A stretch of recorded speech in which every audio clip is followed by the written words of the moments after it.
नमस्कार दोस्तों, अभी हम इस वीडियो में क्लास 9th का एडमिशन फॉर्म कैसे भरना है बहुत अच्छे तरीके से बताने वाले हैं। आप लोग 8वीं पास कर चुके हो, अब आप लोग 9th में एडमिशन करा रहे हो तो आपको 9th का एडमिशन फॉर्म भरना ही पड़ेगा।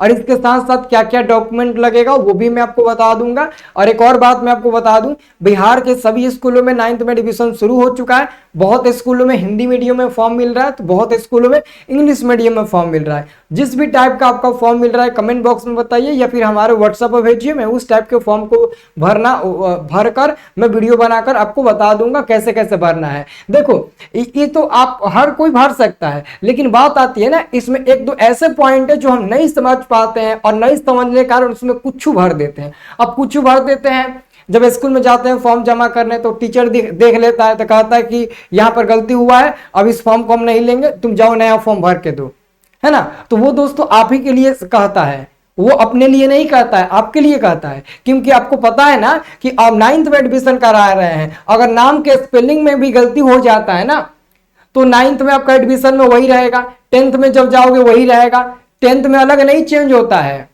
10th का मार्कशीट आएगा उसमें वही रहेगा, एडमिट कार्ड आएगा उसमें वही रहेगा।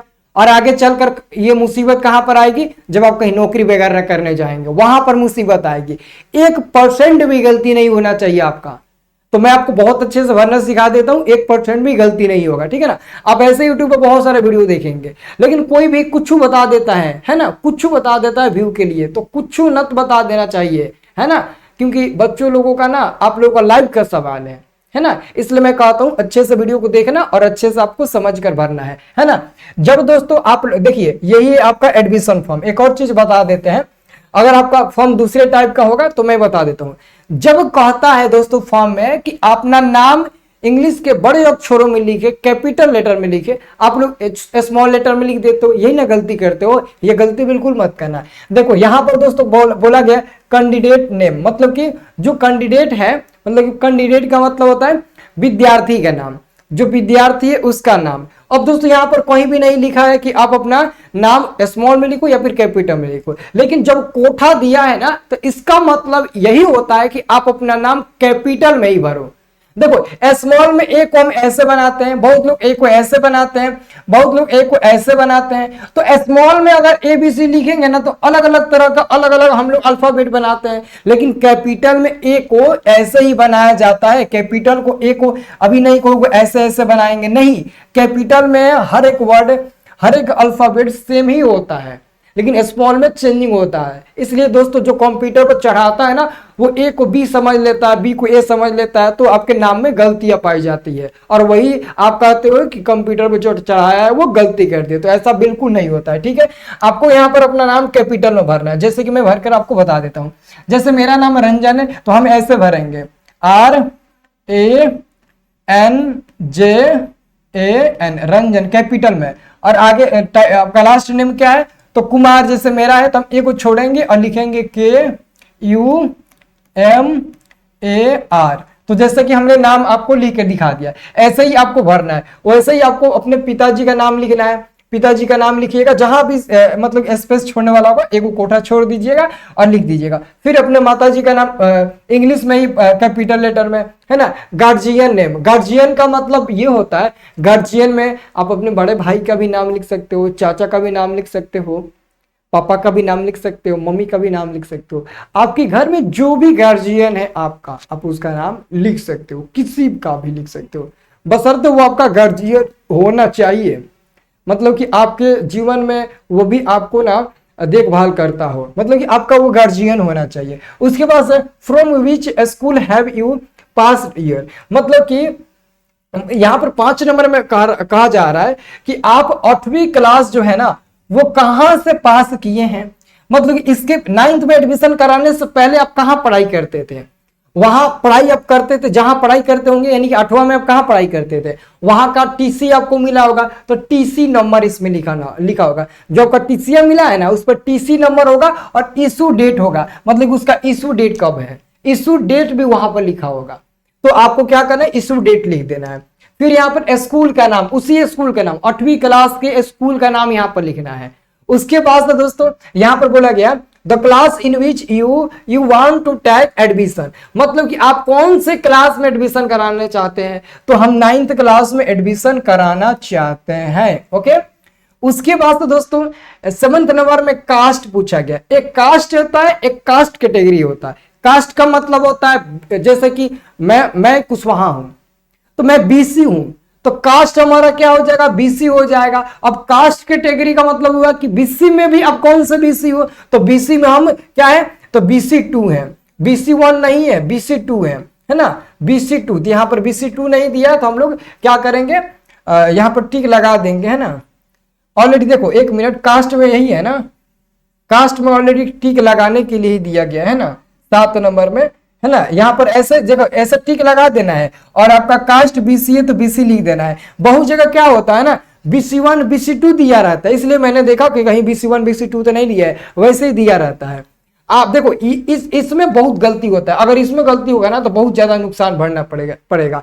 आप पहले कमेंट करके हमें बताना कि आपका लास्ट नेम क्या है, आपका लास्ट जो नेम है, जैसे कि मैं रंजन कुमार कुशवाहा, बहुत लोग रंजन कुमार यादव होते हैं, बहुत लोग रंजन कुमार राजपूत होते हैं, बहुत लोग भूमियार, बहुत लोग चमार होते हैं, अलग अलग टाइप के उन लोगों का कैटेगरी होता है, ठीक है।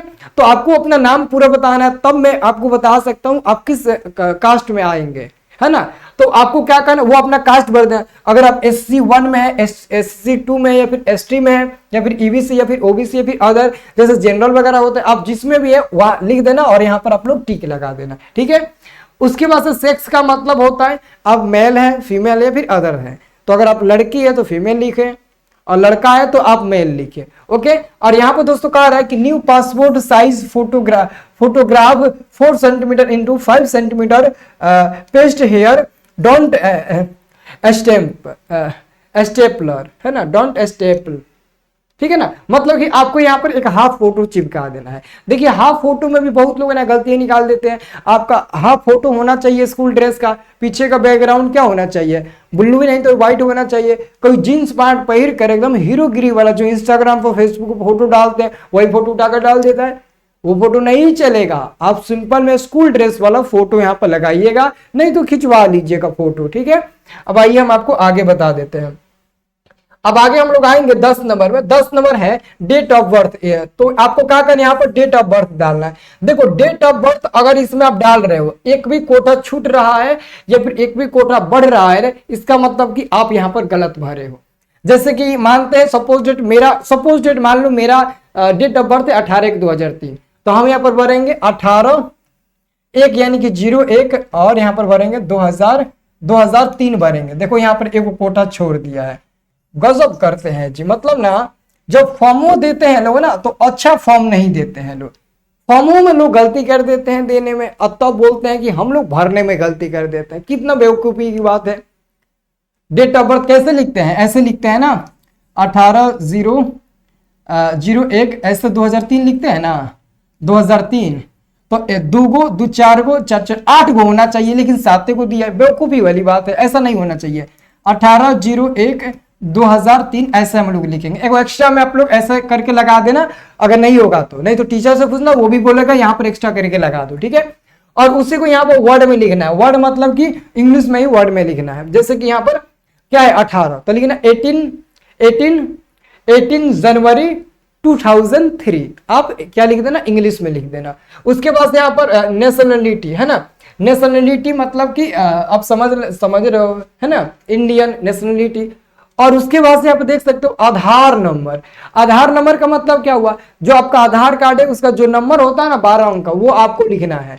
फिर यहाँ पर अकाउंट नंबर, अपने खाता का अकाउंट नंबर, और फिर IFSC कोड उसका, और बैंक का जो नाम है वो, जैसे कि कौन सा बैंक का खाता, bank of India, bank of Baroda, या फिर पंजाब नेशनल बैंक, या फिर state bank of India, IFSC bank, IDBI bank, कौन सा बैंक है उसका नाम। उसके बाद से यहां पर है कैंडिडेट रिलेशन टू गार्जियन, मतलब कि दोस्तों कैंडिडेट के रिलेशन का, गार्जियन का यहाँ पर नाम लिखना है। अब यहाँ पर दोस्तों आप सोच रहे होंगे कि ये सब क्यों मांगा जाता है। देखिए छोट में ना बहुत ऐसे लड़के होते हैं ना जो मम्हार में रहकर पढ़ाई करते हैं। छोट लड़के क्या होते हैं, बहुत लोग ना मम्हार में रहकर पढ़ाई करते हैं, जैसे कि 8वीं क्लास 7वीं क्लास में है, मम्हार में रहकर पढ़ाई करते हैं। तो आप मानते हैं मम्हार में रहकर पढ़ाई करते हैं, तो आपके मामा की इनके गार्जियन कौन है? स्टूडेंट आप हैं यानी कैंडिडेट आप हैं, लेकिन आपका गार्जियन कौन सा है? वो भी रिलेशन के, आप किस रिलेशन में रहते हो? मौसा घर, मौसी घर, मामी के घर, कहाँ रहते हो? वहां का जो रिलेशन के गार्जियन है उसका नाम लिख देना है, अगर नहीं रहते हो तो छोड़ देना। और उसके बाद से परमानेंट एड्रेस। परमानेंट का एड्रेस मतलब होता है आप तो रहते हो मामा की एन, लेकिन आपका एक्चुअली में प्रॉपर घर कहाँ है? आपका जो परमानेंट जो प्रॉपर आपका घर है वो यहाँ पर पूरा लिख देना, घर, पोस्ट वगैरह, ग्राम कहाँ है, पोस्ट कहाँ है, जिला कहाँ है, थाना कहाँ है, सब कुछ भर देना। उसके बाद से कह रहा है प्रेजेंट एड्रेस। प्रेजेंट एड्रेस का मतलब होता है कि अभी फिलहाल तुम कहाँ रहते हो और कहाँ रहकर पढ़ाई करते हो? तो मैं मामा की रहकर पढ़ाई करता हूँ, तो अपने मामा की का पूरा फुल एड्रेस यहाँ पर लिख देना। ठीक है, लिख देने के बाद दोस्तों यहाँ पर अपना मोबाइल नंबर लिखना है, यहाँ पर मोबाइल नंबर लिखना है।